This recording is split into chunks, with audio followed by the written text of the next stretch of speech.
South direction को भी लेकर लोगों के कुछ मिथ है कि this is not the good direction to have, ऐसा कुछ है क्या? नहीं है सर, ये एक बहुत बड़ा मिथ है। ओके। अभी तक मैंने जितने मिथ की बात की है, ये सबसे बड़ा मिथ है कि साउथ से लोग डरते हैं। साउथ को लेके इतनी ज्यादा रॉन्ग टॉक है वास्तु फील्ड में कि साउथ से लोग, मतलब साउथ फेसिंग घर, साउथ फेसिंग शॉप्स को लोग अवॉइड करते हैं। बल्कि मुझे ऐसा लगता है आज के टाइम में south facing is the best. आप देखिए महाराष्ट्र में एक एरिया है भुसावल, जहाँ गोल्ड, वहाँ बहुत प्योर और गोल्ड की ट्रेडिंग होती है। वहां से वहां की जितनी फ्लरिशिंग, लाइक अ रोरिंग बिजनेस जो कर रहे हैं, पूरी दुकानें साउथ फेसिंग है। तो हाउ वो कैसे फ्लरिश कर रहे हैं? करेक्ट है। ये बहुत बड़ा मिथ है। आप देखिए जितने भी कन्फेक्शनर्स हैं, बुटीक्स हैं, ज्वेलर्स हैं, इनके लिए तो साउथ फेसिंग वरदान है। तो साउथ बिल्कुल भी बुरा नहीं है। रेसिडेंस में आपको हम बोल सकते हैं कि आप इंटरनल प्लानिंग चेक करके लीजिए। कई क्लाइंट्स या कई लोग तो सिर्फ साउथ फेसिंग प्रॉपर्टीज ही खरीदते हैं क्योंकि उनको ऐसा लगता है कि south facing is good for them. वो जनरली बिल्डर लाइन में होंगे या ज्वेलर्स होंगे या कन्फेक्शनर्स होंगे, उनके बड़े रेस्टोरेंट्स होंगे। Entertainment industry, women apparel, jewellery, artificial gold, diamond, ये सब लोगों को साउथ बहुत फ्रूटफुल होता है। तो south is not at all a bad direction. Commercial blocks हो गए, सर्विस इंडस्ट्री में हो गए, like being a vastu consultant, हमारे लिए साउथ फेसिंग बहुत अच्छा है।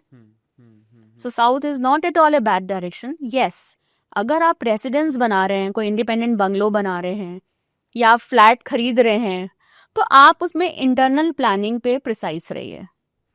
बस एक प्रिकॉशंस तो देखिए लेना पड़ता है हमें लाइफ के हर पार्ट में। तो why not while purchasing your dream house और ड्रीम ऑफिस, बेसिक्स फॉलो करने में कोई प्रॉब्लम नहीं है सर। करेक्ट।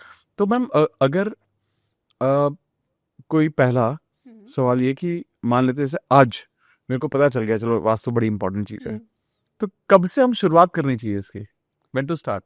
सर जिस दिन पता चल जाए।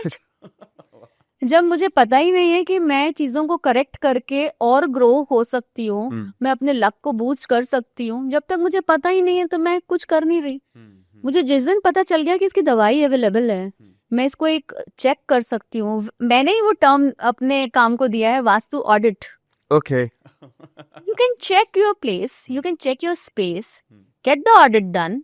If you find the contents are relevant, what I'm saying is right, what challenges you are facing is right, you always need medicine.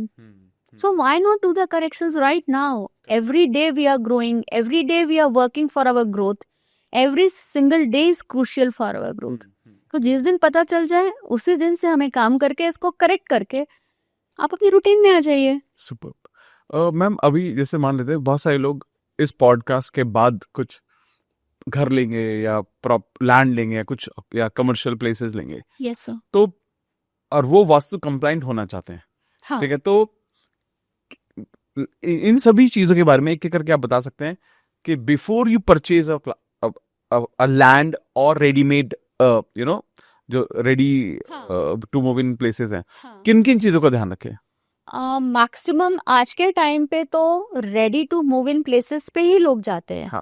कि लाइक हमने 1000 फुट का ब्लॉक ले लिया and I want to set up my office. Correct. आप imagine करिए एक CA ने एक अपना ऑफिस बनाना है, उसने 1000 फुट का एक ब्लॉक ले लिया, उसने एक इंटीरियर डिजाइनर को हायर किया कि just make the furniture arrangement as per my requirement, you bring us there. आपका एक फर्नीचर लेआउट फाइनल हुआ, वो लेआउट आप हमसे शेयर करिए, विल चेक कि कहाँ आप बैठे हैं, कहाँ आपका राइट हैंड बैठे, कहाँ पे आपका ऑडिट वाली टीम बैठे, कहाँ पे आपकी फाइनेंस टीम जो बैंक ऑडिट्स करती है वो बैठे, कहाँ आपका रिसेप्शन फॉयर हो। अगर टॉयलेट गलत है तो आपके शिफ्ट होने के पहले ही उसकी रेमेडीज कर दीजिए कि उसके बैड इफेक्ट हमको मिले ही ना। जनरली ब्लॉक्स आपको स्क्वायर रेक्टेंगल नहीं मिलेंगे। आर्किटेक्ट भी एलिवेशन क्रिएट करेगा तो कहीं पे कट्स आएंगे, कहीं एक्सटेंशंस आएंगे। We want natural light to come in, we want cross ventilation. So square blocks generally नहीं मिलते। तो जो कट्स एंड एक्सटेंशंस है उसकी रेमेडी कर लीजिए, और ये सारी रेमेडीज सीलिंग पे होती है। तो ये एक बेसिक चीजों को फॉलो कर लीजिए, प्लानिंग बेस्ट कर लीजिए, कलर्स पे थोड़ा स्पेसिफिक हो जाइए कि अगर ओनर सीए का काम करना मतलब सिर्फ पेपर्स और डॉक्यूमेंट्स पे ही रहते हैं वो लोग, हम्म, अकाउंट्स पे रहते हैं। तो उनके लिए साउथ जोन इज बेस्ट। वो अपना cabin south, south east, south west कहीं भी बना सकते हैं। उनके लिए एक रहेगा कि कलर्स पे आप स्पेसिफिक रहिए, आप अपने रूम में किस तरह की पेंटिंग्स लगाइए, और आप कैसे जोन को अब। और हर क्लाइंट बोलता है कि मेरे पास पैसा बहुत है, I want to grow my name. सबकी एक नीश रिक्वायरमेंट होती है सर। Correct correct. तो हम उनके लिए वो जोन एक्टिवेट कर देंगे। एक क्लाइंट होता है कि नहीं, अब मेरे को पैसे बहुत कमाने हैं, तो हम उनके लिए साउथ वेस्ट तगड़ा कर देंगे और नॉर्थ वेस्ट को तगड़ा कर देंगे कि उनको इंक्वायरीज बहुत अच्छी आए। तो ये थोड़ा सा एक टेलर मेड हो जाता है। तो आप कोई भी नया इंटीरियर शुरू कर रहे हो, आप फ्लैट परचेज कर लिया, फ्लैट में देखिए सर सिविल वर्क 0 होता है। करेक्ट, हाँ जैसा होता है। आपने फ्लैट ले लिया, अब आप ना उसकी विंडो को टच कर सकते हैं, आपको मालूम है कि ये कोना कट गया है, ये सबको पता होता है कि ये कट गया, अब उसको ठीक कैसे करें। तो रेमेडीज आपको सीलिंग पे डालनी है, we just need a plan copy. Correct, okay. Remedies fix करिए, कलर्स पे थोड़े स्पेसिफिक होइए, मिरर की पोजीशंस आप हमसे ही पहले एक बार हम चेक कर लें। और हमारा एक आर्किटेक्चरल बैकग्राउंड है, I am an architect herself, तो we have a team working in AutoCAD. आपका प्लान आया, आपने आपके आर्किटेक्ट या इंटीरियर डिजाइनर की ऑटोकैड ड्राइंग भेजी, हम वो ऑटोकैड को ही करेक्ट करके भेज देंगे। आप भी खुश, आपका इंटीरियर डिजाइनर भी खुश, हम भी खुश कि हमारा क्लाइंट अब वहां जाके हेल्दी भी रहेगा, वेल्दी भी रहेगा, and he will grow day by day. Super super super. So नए इंटीरियर्स, चाहे वो कमर्शियल हो चाहे वो रेसिडेंशियल हो, 80 to 90% कंप्लाइंट हो जाते हैं। और आप कोई नया लैंड ले रहे हैं तो उसमें we have to check the direction.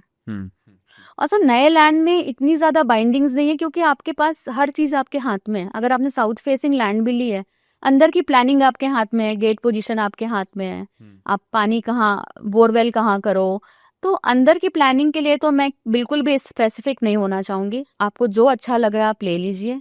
एक थंब रूल है, नॉर्थ फेसिंग, ईस्ट फेसिंग लेना चाहिए।